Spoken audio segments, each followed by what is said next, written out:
চট্টগ্রাম 12 ফুটি আসন জমে উঠে নির্বাচনী প্রচারণা। বিএনপি মনোনীত প্রার্থী এনামুল হক এনামুর স্ত্রী সরাসরি বুডুর মারদ নামে স্বামীর পক্ষে গণসংযোগ শুরু করছে।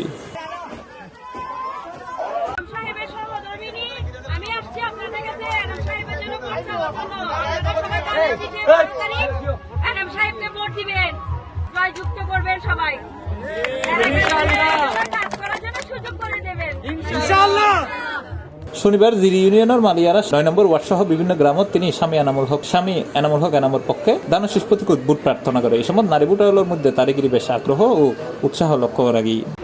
আসসালামু আলাইকুম। আসন্ন 12 তারিখ অনরা দল মত নির্বিশেষে আলহাজ এনামুল হক এনামের এলাকার সাথে দেশের সাথে দানশীষ ভোট দিবেন। 17 বছর অনেক সংগ্রাম করছে, অনেক জেল জুলুম অত্যাচার সহ্য করছে। তো আপনারা 12 তারিখ সকাল সকাল গিয়ে ধানের শীষে ভোট দিয়ে এসে ধানের শীষকে জয়যুক্ত করে আপনাদের এলাকার উন্নয়নের জন্য জয়যুক্ত করবেন। এনামুল হক এনামুর পরিবারের সদস্য হলে মারদ নামে তার প্রচারণারে আরো গতিশীল গজ্য বলে ধারণা করে রাজনৈতিক পর্যবেক্ষক করলে। এ সময় এনামুল হক এনামুর সহধর্মিনী সহ পরিবারের সদস্য হল ও স্থানীয় নেতৃবৃন্দ উপস্থিত আছে। C+ TV, Chittagong.